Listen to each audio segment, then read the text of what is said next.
പ്രദീപാണ് ന്യൂയോർക്കിൽ നിന്നാണ് വിളിക്കുന്നത്. ശ്രീ പ്രദീപ്, ലോകത്തെ ഏറ്റവും കരുത്തുറ്റ രാജ്യം എന്നൊക്കെയാണ് അവകാശപ്പെടുന്നത്, അതിശക്തമായ രാജ്യം. പക്ഷേ ആ രാജ്യത്തിൻ്റെ പ്രസിഡന്റ് ഒരു സാധാരണ മനുഷ്യൻ്റെ സാമാന്യ യുക്തിയോ അന്തസ്സോ പോലും ഇല്ലാത്ത തരത്തിലുള്ള തരം താഴ്ന്ന പ്രതികരണങ്ങളാണ് നടത്തിക്കൊണ്ടിരിക്കുന്നത്. എന്താണ് താങ്കൾക്ക് പറയാനുള്ളത്? നമസ്കാരം കിരൺ. നമസ്കാരം കിരൺ, അതാണ് ട്രംപ്.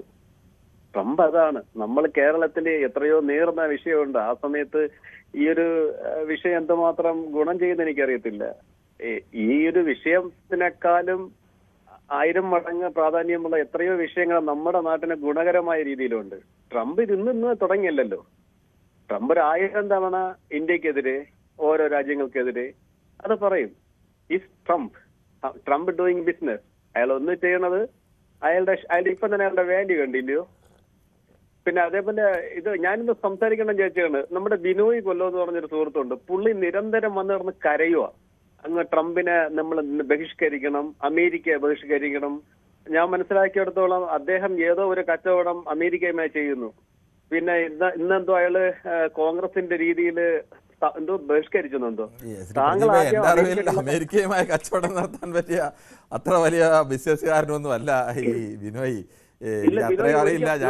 പുള്ളി പറഞ്ഞതനുസരിച്ച് എനിക്ക് അറിയാവുന്നത് പുള്ളി അവിടെ എന്തോ ചെറിയ ബിസിനസ് ഒക്കെ നടക്കുന്ന കച്ചവടക്കാരനല്ല. അത് അമേരിക്കയുമായി ബിസിനസ് നടത്താൻ പറ്റിയ എന്നാലും കേരളത്തിലെ ഒരു പ്രധാനപ്പെട്ട ആളൊന്നും അല്ല. അതുകൊണ്ട് അദ്ദേഹം പറഞ്ഞ അഭിപ്രായങ്ങളെ അങ്ങനെയൊക്കെ താങ്കൾ അമേരിക്കയുമായി കച്ചവടം നടത്തുന്നു എന്നൊക്കെ പറഞ്ഞ് അത്ര ഇതാക്കണ്ട. അല്ലെന്നോ വ്യക്തിപരമായിട്ട് ഞാൻ എപ്പോഴും ഒരിക്കൽ സംസാരിച്ച സമയത്ത് ഈ നമ്മുടെ താരിഫ് വന്ന സമയത്ത് പുള്ളിക്കാരൻ പറഞ്ഞത് ഞാൻ ഓർക്കുന്നുണ്ട്. അയാൾ കാരണം ഈ വിനോയ് നടത്തിയ ഏതോ ബിസിനസ്സിലൊക്കെ ഒത്തിരി ലോസ് ഉണ്ട്. അല്ല, അത് അമേരിക്ക ഈ യുദ്ധം കാരണം കേരളത്തിലെ വഴിയരികിൽ നിന്ന് ചായ കച്ചവടം ചെയ്യുന്നവന് വരെ ബുദ്ധിമുട്ടുണ്ടായില്ലേ? സാധാരണക്കാരായ വീടുകളിലെ ചെലവ് കൂടിയില്ലേ? അമേരിക്കയിലെ ട്രംപ് കാണിക്കുന്ന വൃത്തികേടുകളുടെ ഒക്കെ ഫലം അനുഭവിച്ചുകൊണ്ടിരിക്കുന്നത് ഏറ്റവും സാധാരണക്കാരായ കേരളത്തിലെ ജനങ്ങളടക്കമാണ്. അതുകൊണ്ട് നമുക്ക് ഈ ട്രംപിന്റെ വിഷയം ചർച്ച ചെയ്യേണ്ട, അതിനേക്കാൾ മെച്ചപ്പെട്ട വിഷയം എന്നൊക്കെ പറഞ്ഞാൽ ട്രംപ് കാണിക്കുന്ന എല്ലാവിധ കൊള്ളരുതായ്മകളുടെയും ഫലം അനുഭവിക്കേണ്ടി വരുന്നത് അമേരിക്കയിൽ ജീവിക്കുന്നവർ മാത്രമല്ല, ലോകത്തെ എല്ലാ രാജ്യങ്ങളുമാണ്. അതുകൊണ്ട് നമുക്കത് ചർച്ചയായിരിക്കാൻ കഴിയില്ല. ശ്രീ പ്രദീപ്, മിസ്റ്റർ കിരൺ, ഇത് ലൂസ് ഓഫ് ടോക്ക് എന്ന് പറയുമ്പോൾ ട്രംപ് ആണെന്ന്. ഞങ്ങൾ ഇനിയിപ്പോ അമേരിക്കയിലുള്ള ഇന്ത്യൻസ് പോലും അടുത്ത് ഇദ്ദേഹത്തിന് ഈ പറയണ ഡെമോക്രാറ്റിനോ റിപ്പബ്ലിക്കിന് ചെയ്യണമോ എന്ന് ഞങ്ങൾ 1000 തവണ ആലോചിക്കും. ഞങ്ങൾ മീൻ ഓട്ടോവശം ഉള്ളവർ, നിങ്ങൾ ഇന്ത്യൻ ആൾക്കാരോട് ചോദിച്ചു നോക്കൂ. പക്ഷേ ഇതൊക്കെ അറിഞ്ഞു വെച്ചുകൊണ്ടല്ലേ ട്രംപ് ഇങ്ങനെയൊക്കെയാണെന്ന് അറിഞ്ഞു വെച്ചുകൊണ്ടല്ലേ അമേരിക്കക്കാർ? അപ്പോൾ അമേരിക്കക്കാർ ഒരു സാമാന്യ ബുദ്ധി പോലും ആ സമയത്ത് പ്രയോഗിച്ചിട്ടില്ല എന്നുകൂടി പറയേണ്ടി വരില്ലേ ഈ ട്രംപിനെ തെരഞ്ഞെടുക്കുമ്പോൾ? ഇന്ത്യയിലെ പോലെ ഉള്ള തെരഞ്ഞെടുപ്പല്ല, പ്രസിഡന്റ് തെരഞ്ഞെടുപ്പൊക്കെ അല്ലേ? അതെ, നമുക്ക് എല്ലാവർക്കും നമ്മൾ ഒരു ഇന്ത്യൻസിന്റെ കാര്യമല്ല ഞാൻ പറഞ്ഞ, പൊതുവെ എല്ലാവർക്കും ഞാൻ പറയല്ലോ, ബേസിക്കലി അമേരിക്കൻസിനായിട്ടുള്ളത് ട്രംപ് വളരെ ഫേവറാണ് ഇപ്പോഴും. എനിക്ക് അതാണ് ഞാൻ ചോദിച്ചത്, ഈ സമ്പന്നന്മാരെ കാണുമ്പോൾ കവാത്ത് മറക്കുന്ന ഒരു ശീലം, അല്ലെ അവരോട് ഒട്ടി നിൽക്കുക, അവരോട് വിധേയപ്പെട്ട് നിൽക്കുന്ന ഒരു ശീലം ഉണ്ടോ ഈ അമേരിക്കൻ പൗരന്മാർക്ക്? അമേരിക്കൻ പൗരൻസ് ഓൾവേസ് അങ്ങനെ ആയിരിക്കാം മിസ്റ്റർ കിരൺ. ഞാൻ പറഞ്ഞത് അടുത്ത തവണ ഇന്ത്യൻ കമ്മ്യൂണിറ്റി ഉണ്ടല്ലോ, ഇന്ത്യൻ കമ്മ്യൂണിറ്റി മാത്രം വിചാരിച്ചാൽ അവിടെ ഒരു പ്രസിഡന്റ് മാറ്റാനൊന്നും കഴിയില്ല. ഇല്ല, നമ്മുടെ ഒരു ചായ്വ് മാറിയിട്ടുണ്ടെന്നാ പറഞ്ഞ. എനിവേ ഞാൻ പറഞ്ഞത് ഇതിൽ ഞാൻ പറയട്ടെ, അപ്പൊ ഇദ്ദേഹം പറഞ്ഞിരുന്നു മുന്നേ ഇദ്ദേഹത്തിന്റെ ബിസിനസ് ഒക്കെ ഉണ്ടെന്ന്. അപ്പോ ഞാൻ പറഞ്ഞ എന്റെ പൊന്ന് ബിനോയ് ചേട്ടാ, താങ്കൾ കിടന്ന് നിരന്തരം കരയാതെ താങ്കൾ അവരെ ബഹിഷ്കരിക്കണം, താങ്കൾ കച്ചവടം മതിയാക്കണം. അതേപോലെ നമ്മുടെ വി ഡി സതീശൻ സാറിനോട് പറയണം, അമേരിക്കയുടെ എല്ലാ പ്രോഡക്റ്റും പ്രദീപ, ഇതൊക്കെ പറയേണ്ടത് വി ഡി സതീശനോടും ബിനോയോടും ഒന്നും അല്ല. ഇതൊക്കെ പറയേണ്ടത് ഇന്ത്യയെ പോലെ ഒരു രാജ്യമുണ്ടെങ്കിൽ ആ രാജ്യത്തിന്റെ രാഷ്ട്രത്തലവൻ ഒരു രാഷ്ട്രത്തലവൻ അമേരിക്കൻ പ്രസിഡന്റ് വിവരക്കേട് വിളിച്ചു പറയുമ്പോൾ നമുക്ക് പറയാനുള്ള ആർജവം ഉണ്ടാവണം.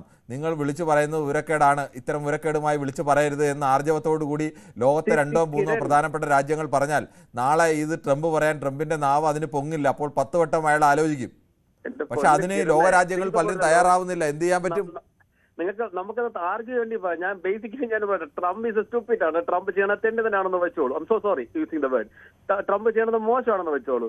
പക്ഷേ നോക്കൂ, നമുക്കെതിരെ താരിഫ് ഇട്ടിട്ട് നമുക്ക് മിണ്ടല്ല. ബിക്കോസ് നമ്മളാണ് അവരോട് ഏറ്റവും അധികം ബിസിനസ് ചെയ്യണത്. നമ്മുടെ എക്കണോമി തകർന്നു പോകും.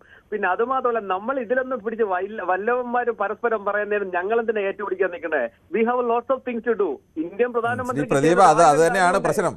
ലോകത്തിന് മുന്നിൽ ഇന്ത്യൻ ശബ്ദത്തിന്, ഇന്ത്യ സ്വാതന്ത്ര്യം കിട്ടിയ കാലത്ത് പോലും ഇന്ത്യയുടെ ശബ്ദത്തിന് വലിയ വിലയുണ്ടായിരുന്നു. നെഹ്റുവിനെ പോലെ ഒരാൾ പ്രധാനമന്ത്രിയായിരുന്ന രാജ്യമാണ്. ലോകത്തെ പ്രധാനപ്പെട്ട രാജ്യങ്ങളൊക്കെയും ആ ശബ്ദം എന്താണ് അഭിപ്രായം എന്ന് കേട്ടിരുന്ന രാജ്യമായിരുന്നു. അവിടെയൊക്കെ നമുക്ക് ഞങ്ങളൊരു വന്നതേ ഉള്ളൂ, ഞങ്ങൾ പിച്ച വെച്ചതേ ഉള്ളൂ, ഞങ്ങളൊന്ന് രക്ഷപ്പെട്ടോട്ടെ, അതിനുശേഷം അഭിപ്രായം പറയാമെന്ന് പറഞ്ഞ് മാറിയിരിക്കുന്ന രാജ്യമല്ല. ഒരു ചേരിയിലും ചേരാതെ നിന്ന് ചേരിചേരാ നയം സ്വീകരിച്ചുകൊണ്ട് ലോകത്തിന്റെ സുപ്രധാന വിഷയങ്ങളൊക്കെ അഭിപ്രായം പറയാനുള്ള ആർജവം, അത് ഇന്ത്യയുടെ ഒരു രീതി അങ്ങനെയാണ്. അത് പലപ്പോഴും ഇല്ലാതെ വന്നു കഴിയുമ്പോൾ സ്വാഭാവികമായി ആളുകൾ വിമർശിക്കും. അതിന് പലപ്പോഴും ഭരണാധികാരികൾക്ക് പല പല കാരണങ്ങൾ കാണുമായിരിക്കും. പക്ഷെ ആളുകളെ സംബന്ധിച്ചിടത്തോളം ആളുകൾ അങ്ങനെ വിമർശനം കേൾക്കാൻ അവർ ബാധ്യസ്ഥരുമാണ്. അല്ല, ഞാൻ പറയുന്നത് നിങ്ങൾ വിമർശിക്കൂ, പക്ഷെ ഞാൻ പറഞ്ഞത് പ്രധാനമന്ത്രി നരേന്ദ്രമോദിക്ക് ചെയ്യാൻ ഒരുപാട് കാര്യം ഇന്ത്യയുടെ കാര്യമുണ്ട്. അവിടെയാണ് ശ്രീ പ്രദീപ്, ഞാനും പ്രദീപും തമ്മിലുള്ള അഭിപ്രായ വ്യത്യാസം അവിടെയാണ്. സാധാരണക്കാരായ ഇന്ത്യക്കാരുടെ മനുഷ്യർക്ക് ഇന്ത്യയെ സംബന്ധിച്ച് ഇന്ത്യക്ക് ഒരു ആർജവും അഭിമാനവും ഒക്കെ ഉണ്ട്. ഇന്ത്യ അത്തരം വിഷയങ്ങളിലൊക്കെ ഇടപെടുമെന്ന് പ്രതീക്ഷിക്കും. അത് എല്ലായ്പ്പോഴും ആ പ്രതീക്ഷയ്ക്കൊത്ത് ഭരണാധികാരികൾ പ്രവർത്തിക്കണമെന്നില്ല. നമ്മളതിനെ ന്യായീകരിക്കേണ്ടത്. അപ്പോൾ വിമർശനം അവർ കേൾക്കേണ്ടി വരും, സ്വാഭാവികമാണ്. ഞാൻ ന്യായീകരിക്കണമില്ല. ഞാൻ പറഞ്ഞ ബിനോയ് ചേട്ടനോടും കൃഷ്ണൻകുട്ടി ചേട്ടനോടും പറഞ്ഞ നിങ്ങൾ വിപ്ലവം അമേരിക്കക്കെതിരെ കേരളത്തിൽ അവരെ ഈ ബിനോയും കൃഷ്ണൻകുട്ടിയും ഒന്നും അല്ലല്ലോ ശ്രീ പ്രദീപ്. താങ്കളുടെ അഭിപ്രായം പറയൂ. താങ്കൾ ഈ ബിനോയും കൃഷ്ണൻകുട്ടിയൊക്കെ വിട്ടിട്ട് ഇതിനൊക്കെ പറയാൻ താല്പര്യമുള്ള, അല്ലെങ്കിൽ ഇതൊക്കെ താല്പര്യമല്ല, ഇതിനൊക്കെ പറയാൻ അധികാരമുള്ള ആളുകൾ ഇന്ത്യയിലുണ്ടല്ലോ. അവരോടൊന്നും പേരൊന്നും താങ്കൾക്ക് പറയാൻ അത് താങ്കൾക്ക് ഭയമാണ്.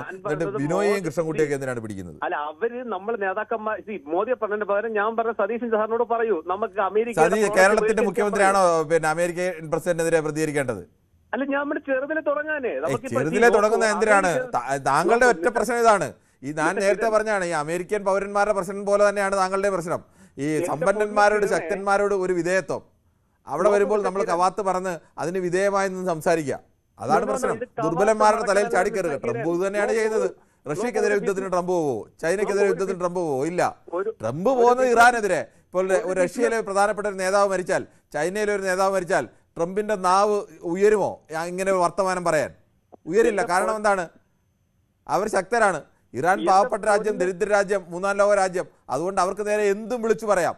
അതിന് ആ ട്രംപ് അങ്ങനെയാണ്, ബിസിനസ്സുകാരനാണ്, അത് നിങ്ങൾ മൈൻഡ് ചെയ്യേണ്ട, നിങ്ങൾ വേറെ വിഷയം ചർച്ച ചെയ്യുന്നൊക്കെ അപ്പോൾ പറയും. ഇതാണ് വിധേയത്വം എന്ന് പറയുന്നത്.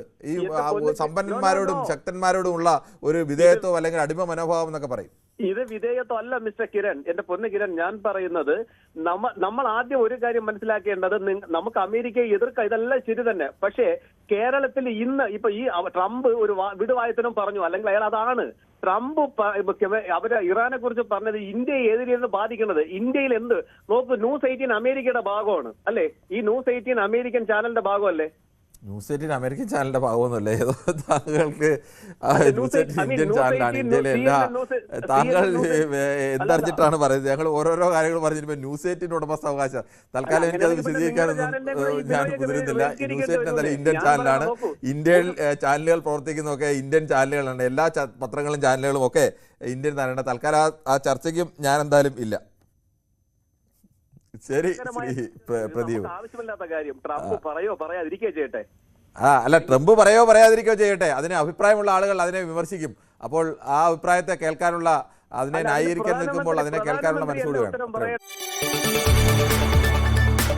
കൂടുതൽ വാർത്തകൾക്ക് News 18 Keralam YouTube channel subscribe ചെയ്യുക.